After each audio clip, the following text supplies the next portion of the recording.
Welcome back to today's video. We are going to take a look at solving some subnetting questions from the CCNA. These are just examples that could come up and will not be exact questions from the CCNA, but it definitely could be along the same style. And I would recommend, guys, you go check out my Subnetting for Beginners guide before you delve into this video.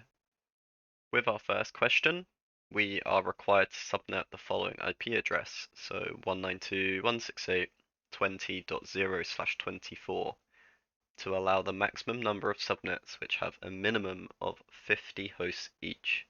Which of the following meet the requirements? With every question in your CCNA exam, I would recommend reading the question at least twice, just so you understand the exact requirements of what the question is asking you for. Straight away, you could say that a /24 could be viable, but there is in fact a better answer there. And as it asks for the maximum number of subnets, a /24 will only give you one. Breaking the question down, what do we know? Well, 192 is a Class C address, and the last 8 bits of that are for subnetting.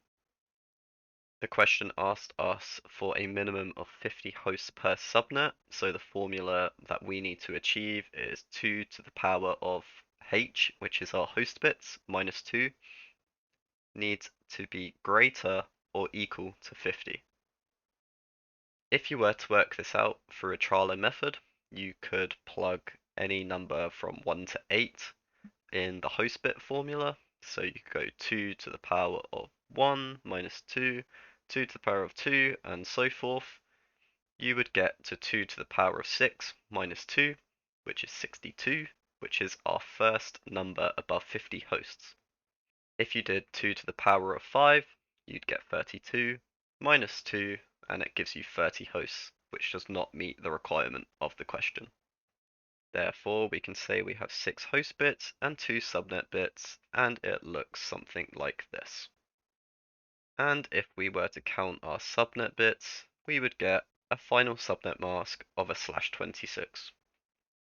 Bringing us back to the original question, you can see the answer on the screen being C, which is 192.168.20.0/26, as that meets the requirements the best.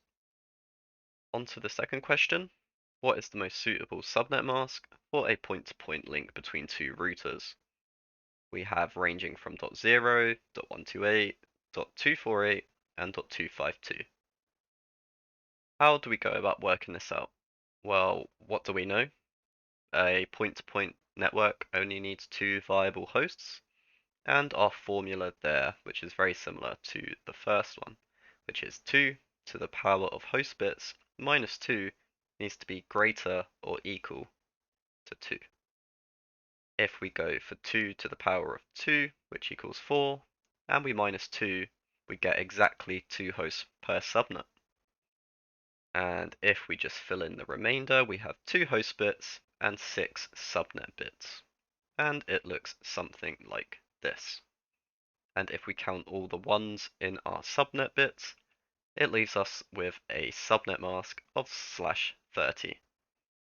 And tying the answer up, what is the most suitable subnet mask for a point-to-point with there being 2 hosts?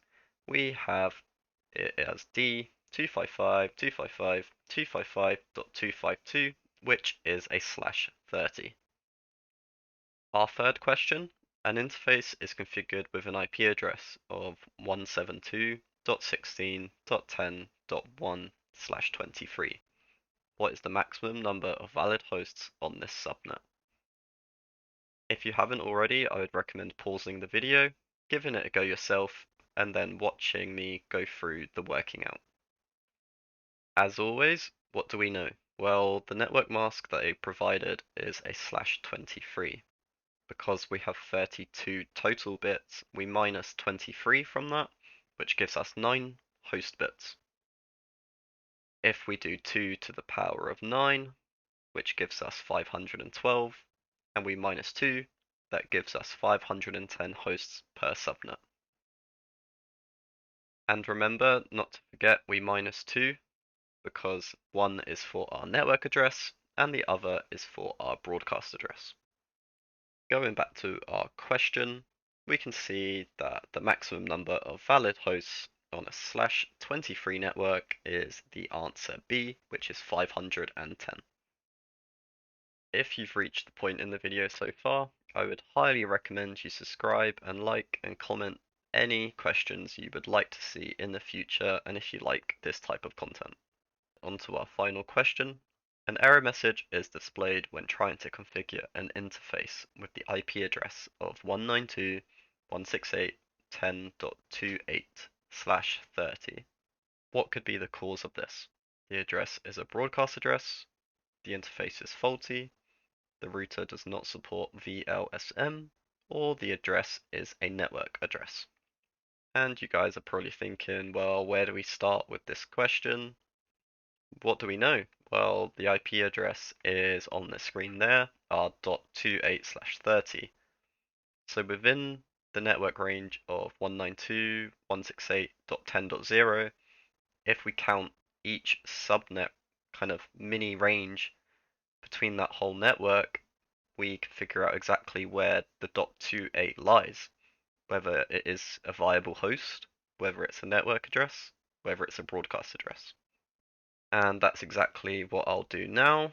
So in the table, we can see we have the network, our first host, our second host, and our broadcast. Identifying each range from 10.0, so we can see the first subnet within there. Our first host is on 10.1, second host is on 10.2, our broadcast is on 10.3, and if we keep going until we reach our IP of 10.28, we can actually see this ends up on a network address. Therefore, the error message is displayed because the address is a network address, and if you tried configuring this on a Cisco device, it will actually come up and say this address is not suitable. I really appreciate if you've made it this far in the video, and thanks for watching. Don't forget to like, comment, and subscribe.